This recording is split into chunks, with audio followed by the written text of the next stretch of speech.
রাধে রাধে বন্ধুরা, আজ তো জন্মাষ্টমী। শ্বশুরবাড়িতে প্রথম জন্মাষ্টমী হতে চলেছে আমার, তাই সকাল থেকে শ্বশুরবাড়িতে শুরু হয়ে গেছে জন্মাষ্টমীর তোড়জোড়। গোপুসোনার ঘর সাজানো হচ্ছে, আমার বর আর দেবর মিলে সুন্দর করে ঘরটাকে সাজিয়ে দিচ্ছে। আমি এখনও রেডি হইনি, এবার আমি রেডি হয়ে যাব। তোমরাই বলো আমাকে কেমন লাগছে আজকে। আমি রেডি হয়ে গেছি। ওদিকে মা ভোগ রান্না করছিল, খিচুড়িটা পরে রান্না করবে, তরকারিটাকে আগে রান্না করে দিচ্ছিল। ওইদিকে আমি আর আমার দেওর মিলে পুজো যোগাযন্ত্র করতে বসে গেছি। এদিকে আমার বর কিন্তু আমাকে জ্বালাতন করেই যাচ্ছিল। ভাইও অন্তত আস্তে আস্তে টুকটুক করে সব কিছুই জোগাড় করছিল, আর এদিকে আমি বসে বসে মালা গাঁথছিলাম। মালাটা তো আমাদের গাছ থেকেই পাড়া ফুল, কড়িগুলো দিয়ে আমি সেইগুলোই বললাম যে ঠিক আছে, কড়িগুলো নিয়ে এনে কড়িগুলো দিয়ে আমি মালা গেঁথে নেব। তারপরে ভাই চলে গেল হচ্ছে দোল্লা পরিষ্কার করতে, দোল্লা গোছাতে। তোমরা দেখতেই পাচ্ছ ছোট্ট দোল্লা। আমিও চলে গেলাম তারপরে হচ্ছে নৈবেদ্যগুলো সাজাতে। নৈবেদ্য সেরকম কিছু করিনি, সামান্য পরিমাণে নৈবেদ্য করেছি, একটু একটু করেই পুজো করেছি। কারণ যেহেতু আমার এটা প্রথম, হুট করেই যেহেতু বাড়িতে জন্মাষ্টমী পুজো করা হচ্ছে। আমার বাড়িতে আগে গোপাল ছিল, বাপের বাড়িতে। আমি গোপালকেই আমার বাড়িতে নিয়ে এসেছি। তো আমি হাতে হাতে সব কিছুই করে দিচ্ছিলাম, ওইদিকে ও সব কিছু কাজ করে নিয়েছিল। তোমাদের বাড়িতে কার কার বাড়িতে জন্মাষ্টমী হয় অবশ্যই কমেন্টে কিন্তু জানাবে। এরপরে ভাই কী করলো, আমার ছোট্ট গোপুসোনাকে স্নান করাতে লাগলো। কারণ ওকে স্নান করিয়ে ওর মতন করে পঞ্চব্যঞ্জন দিয়ে, পঞ্চব্যঞ্জনই বলে ইয়া পঞ্চমৃতা বলে, যাই হোক যেটা দিয়েই হোক, ওকে সুন্দর করে সাজিয়ে গুজিয়ে বালতির মধ্যে আমিও দিলাম ওর মধ্যে একটুখানি। কারণ আমারও ইচ্ছা করে, তাই না, গোপুসোনাকে একটুখানি সাজাই। তখন ভাইও ওকে সাজিয়ে দিল। এটা হচ্ছে আমার গোপুসোনার গিফট, যেটা আমি রথের মেলা দিয়ে কিনেছি। আর ভাইও ওকে অনেক সুন্দর সুন্দর হার টার কিনে গিফট করেছে, আরও অনেক কিছুই গিফট করেছে। দেখো ভাই ওকে কোলে নিয়ে বসে আছে, আমিও নিয়েছি কোলে।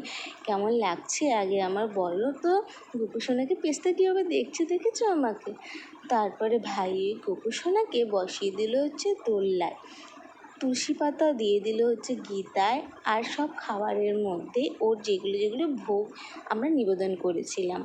অনেকগুলোই হয়েছিল, দেখতেই পাচ্ছ। অল্প করে হলেও, ছোট করে হলেও গোপাল কিন্তু নিজেরটা নিজেই সুন্দর করে জোগাড় করে নিয়েছে। আমার ভাই তো দেওর তো ধুতি পরেছে। আমি ভেবেছিলাম যে আমি শাড়ি পরবো, কিন্তু তারপরে ভাবলাম যে না, গরমের মধ্যে অতক্ষণ বসে থেকে শাড়ি পরে লাভ নেই, তার থেকে আমি চুড়িদারই পরি। সেই জন্য পর ভাই পুজো করছিল আর আমি মন্ত্র পড়ে দিচ্ছিলাম।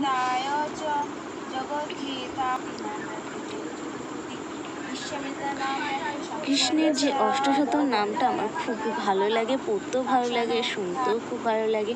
আর রাতের বেলা পুজো হয়ে যাবার পর অনেকেই দেখতেও এসেছিলো আমাদের গোপুসোনাকে, দেখতেই পারছো অনেকে এসছে। তা ভাইয়ের আরতি করে ধূপধুনো দেখানোর পর, তারপরে আরতি সবাইকে দিয়ে দেওয়ার পর গোপুসোনার জন্য এবার আসা এই ছোট্ট কেকটা এবার কাটা হবে।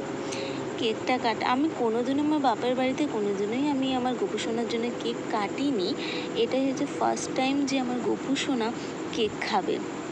যাই হোক, তোমরাও নিশ্চয়ই কেক কাটো, তাই না, গোপুসোনার জন্য। আমার দেওর নিয়ে এসছে, কারণ ও কৃষ্ণ খুবই পছন্দ করে। তো ওকে গোপুসোনাকে কৃষ্ণভোগ দেওয়ার পরে আমার মা, শাশুড়ি মা আস্তে আস্তে সবাইকে কী করলো, ভোগ নিবেদন করে দিচ্ছিলো, মানে ভোগটা সবাইকে বিলিয়ে দিচ্ছিল। আমি যেহেতু ক্লান্ত, সেই জন্য আমি ভোগ কাউকে দিইনি। আমিও বললাম যে আমাকেও একটু দিয়ে দিই, আমিও একটু খেয়ে নিই।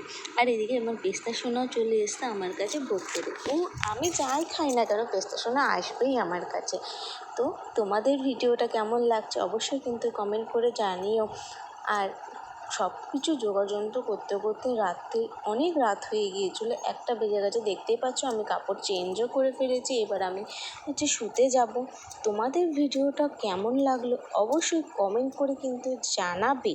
তার সাথে যেটা তোমাদেরকে করতে হবে, লাইক, কমেন্ট, শেয়ার আর একটা করে সাবস্ক্রাইব অবশ্যই করো, আমার খুব ভালো লাগবে। রাধে রাধে।